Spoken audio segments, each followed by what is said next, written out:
call, any person can learn many things about you. The biggest privacy invader of all.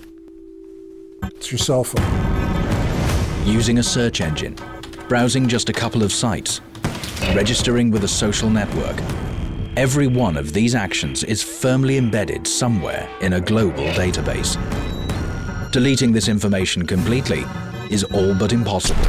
Essentially, you have to know that now when you're online, you have no privacy, and there's not a lot of ways to protect your identity. Credit card details, your home address, and your every movement could land in anyone's hands.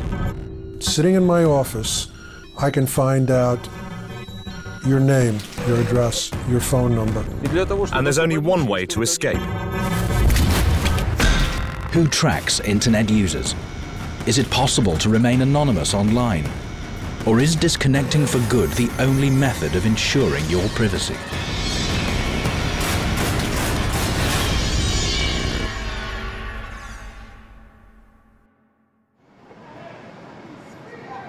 Hassan Elahi, a US artist born in Bangladesh, couldn't have imagined that his life would be forever changed by the 9/11 terrorist attacks. In 2002, he was detained at Detroit Airport and told that he was suspected of helping terrorists. It all started with an FBI investigation where I was erroneously reported as a terrorist suspect. There was a report that an Arab man had fled on September 12th who was hoarding explosives. Now, never mind I'm not Arab, never mind there was no explosives there, but in the fear they decided, well, that guy looks a little different, so he must be Arab, and if he's Arab then he must have explosives. Later it transpired that Hassan had been put on a list of suspects by mistake. Nevertheless, the FBI continued to track the artist. He feared that sooner or later he might end up in prison, at Guantanamo Bay. That was when Hassan decided to make life easier for the special services. He set up a site called Tracking Transients, where he posts every single bit of personal information about himself in real time. So what you're seeing here, you can see that there's a red arrow with some boxes, and you can see a city and an image. Well, okay, so where is the city? Well, it looks like there's a river nearby and there's lots of green. Let's go in a little bit further, and we're in this building right here, next to a church. As the days and months went by, the constant information feed of this one person's life became an artistic project. When I first started this project, people thought I was out of my mind. Why would you want to tell everyone every little detail of everything that you're doing? Why do you want to do that? Well, not even 7, 8 years later, we have 750 million people on Facebook that essentially doing the same thing. Yevgeny Kaspersky is one of Russia's most successful businessmen. His computer security company, Kaspersky Labs, was founded in 1997. It's now the country's leading producer of antivirus software. The company has offices around the world. For years, Kaspersky has campaigned for the introduction of unified laws for the internet. He feels safeguarding personal information should be the prime objective. Let's suppose you've created a program and want to launch it on the internet, or you log on to a banking page or want to do something else that may potentially harm other users. In that case, you're welcome to present your internet passport. That passport might come in a variety of forms. But Russia's leading specialist in online security seems powerless in the face of offline criminals. On an April morning in 2011, Kaspersky's son Ivan was on his way to work, as usual passing an old industrial area. 2 criminals were lying in wait. They overpowered Ivan, bundled him into a car and took him to a location near Moscow. In the evening, Yevgeny Kaspersky received a phone call. The kidnappers demanded a ransom of several $1 million. As it turned out, the abductors had gleaned Ivan's personal information from his page on Russia's most popular social network.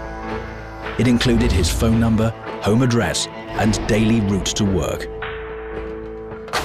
Social networks shouldn't encourage users to post that sort of information. If a site asks for private information, then criminal charges should be brought against it in the event of a leak.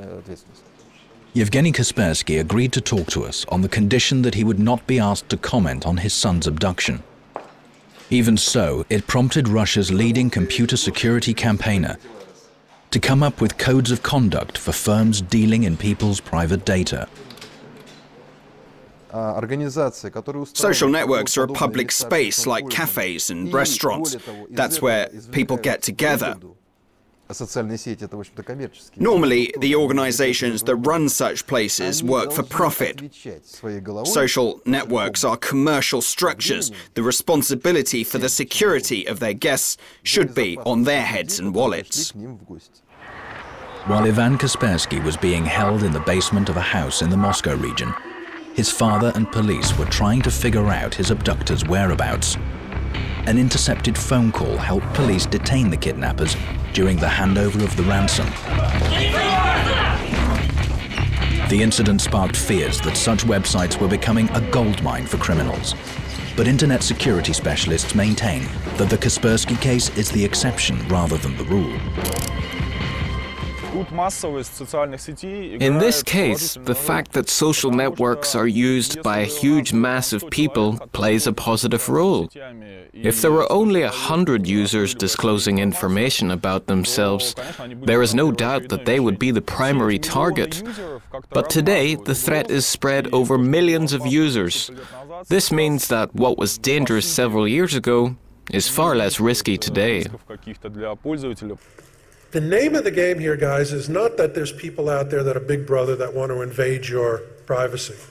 They want to sell you stuff. This is all about money. It's not nefarious. It's not sinister. This is all an attempted engine of capitalism. That's it. They want to sell you stuff. They want to know everything about you so they can sell you stuff. Stephen Rambam is a private investigator who runs an online investigation service. He's toured the United States holding discussions on his report that gets straight to the point. Privacy is dead. Get over it. At every stop along his tour, he repeated his message over and over again. The true meaning of the word privacy was lost a long time ago. But I'll tell you the biggest privacy invader of all. It's your cell phone. This has changed everything. It tells me where you are. It tells me who your friends are. It tells me who's important to you. It tells me where you work. It tells me where you live. It tells me where you eat. It tells me everything that I need to know about you. Yandex is Russia's leading internet search engine. The company's motto of "Here you can find anything you want" became even more significant in the summer of 2011. At that time, thousands of private SMS messages sent via the website of a Russian cell phone operator ended up being displayed in the Yandex search engine. Anyone could read the private correspondence. As a matter of fact, there was a mistake made by that site's developers. In any case, those messages were in the public domain. What did Yandex do? It simply found those pages. That's all there is to it. It's now known that search engines are a very simple method of finding a lot of personal information.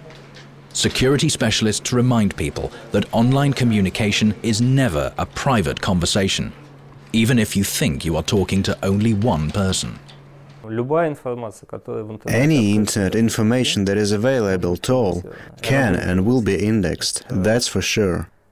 Search engines are being improved all the time, progress never goes back, it always moves forward, technologies don't become worse. Search engines are always being improved. One of Russia's most popular blog services, LiveJournal, is housed in these offices. The company's major problem is the growing number of users who are turning to popular social networks. So, how are we coming along with security? But LiveJournal staff think the tide will turn. They say that in 5 years' time, those users will be terrified by the thought that they have revealed too much about themselves to the world. Most users are not aware of the fact that they are at risk. They now know that social networks are fraught with security threats, following media reports about users being robbed after revealing their personal information online. That's when the anonymity era will set in. Everybody will begin purging their profiles and leaving social networks. It's true that LiveJournal is a social network, but with a difference. Most of its users are keen to hide personal information under nicknames without revealing their true identities. Put simply, they've created online personas for their online lives. Content is the all-important principle of LiveJournal. We are concerned with what people write about, but who the writers are is not so important. If Facebook is a social network, it is important to know who you and your friends are. With us, it is not that important. LiveJournal users do identify their journals somehow, but they are anonymous in the sense that a journal is not a person. Hello, will you please sign the book for Dina? Until recently, the well-known Russian fiction writer Sergei Lukyanov